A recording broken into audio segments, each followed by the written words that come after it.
The brutal truth of the fall of the Roman Empire, how did it collapse, begins with its immense scale. Initially, expansion provided resources and prestige. This vast territorial acquisition demanded complex administration and constant military vigilance. However, this very scale introduced inherent vulnerabilities, straining communication and logistical networks across diverse regions. The empire's economic engine relied heavily on conquest, which provided wealth and slave labor. When expansion slowed, this system faced internal pressure.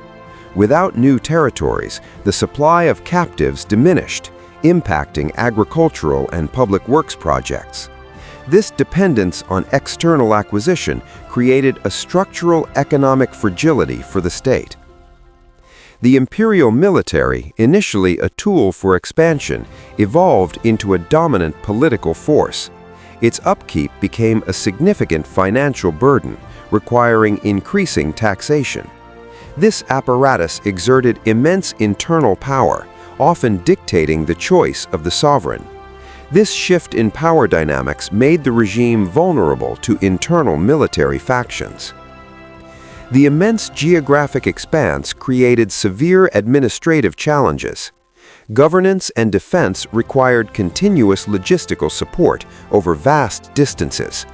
Communication delays hindered rapid response to crises, especially in remote provinces. This systemic inefficiency fostered decentralization and created opportunities for local power figures to assert autonomy from the central apparatus. Diocletian's tetrarchy in the late 3rd century attempted to address administrative and military strain by dividing the empire into 4 regions, each with its own ruler. While intended to stabilize, this ultimately codified a division, creating separate power centers. This irreversible decision fractured the empire's unified command structure and promoted regional loyalties over imperial unity. Constantine's embrace of Christianity marked a profound ideological shift. Moving away from traditional polytheism, the state now aligned with a monotheistic faith. This decision, initially a source of unity for some, alienated others and fundamentally altered the state's relationship with its subjects. It established a new moral and legal framework for the imperial regime.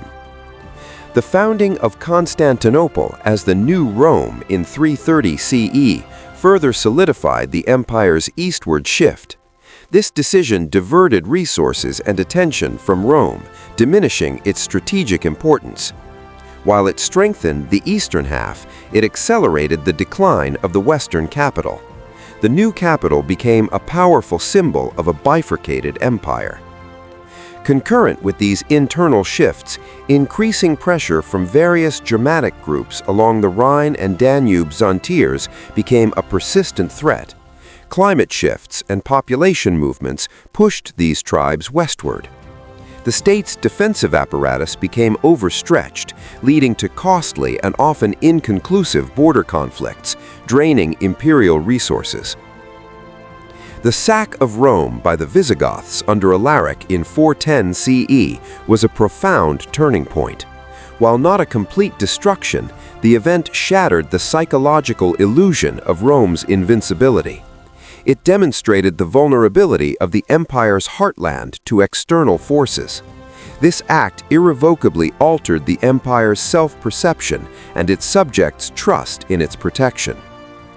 In response to escalating threats, the Western Roman apparatus increasingly relied on federated barbarian groups, foederati, for defense. These groups were granted land and resources in exchange for military service. This policy, while pragmatic, eroded central control and military cohesion. It effectively outsourced imperial defense, creating autonomous military powers within imperial borders. The Western Empire experienced severe economic decline. Hyperinflation, debasement of currency, and a shrinking tax base crippled the state's finances. Trade routes were disrupted, and agricultural production suffered. This systemic collapse of the economic apparatus made it impossible to fund the military or maintain crucial infrastructure, leading to further instability. Political instability became endemic in the West. Emperors were rapidly deposed, often by military strongmen or powerful barbarian generals. The average reign length dramatically decreased, preventing any long-term planning or effective governance. This constant leadership flux rendered the central regime ineffective, weakening its ability to respond to external or internal pressures. The Vandal invasion of North Africa in 429 CE proved catastrophic. The loss of these provinces deprived Rome of its primary grain supply and significant tax revenues. This cut off a vital economic and logistical artery. The regime's inability to defend this crucial territory highlighted its declining military and naval power, exacerbating the Western Empire's terminal decline. The rise of Attila and the Huns in the mid-5th century unleashed further chaos. Their destructive campaigns in Central and Eastern Europe pushed more Germanic tribes into Roman territory seeking refuge. This migration wave overwhelmed the remaining Roman defenses and accelerated the fragmentation of the West. The Huns acted as a catalyst for deeper systemic collapse. The Battle of the Catalonian Plains in 451 CE represented one of the last significant joint military efforts of the Western Empire. Roman forces, led by Aetius, allied with Visigoths to defeat Attila's Huns. While a tactical victory, it showcased Rome's reliance on barbarian allies. It was a Pyrrhic success, draining resources and highlighting the empire's fractured military identity. Rome was sacked again by the Vandals in 455 CE. This second sack, more thorough than Alaric's, stripped the city of remaining treasures and infrastructure. It solidified the empire's terminal decline in the West, further dismantling its symbolic and practical power. The inability of the Western regime to defend its own capital was a clear sign of systemic collapse. The deposition of the last Western Roman emperor, Romulus Augustulus, by the barbarian general Odoacer in 476 CE is conventionally marked as the end. Odoacer sent the imperial regalia to Constantinople, signifying that a separate Western emperor was no longer necessary. This was not a sudden cataclysm, but the culmination of a long systemic unraveling. Following 476 CE, the Western Roman territories fragmented into numerous smaller independent barbarian kingdoms. The unified imperial command structure ceased to exist, replaced by diverse local authorities.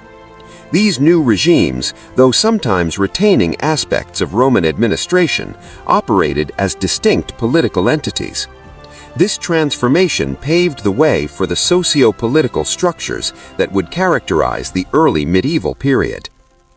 The Eastern Roman Empire, centered in Constantinople, continued for another 1,000 years, evolving into the Byzantine Empire. However, the Western Roman state, as a unified political entity, ceased to function.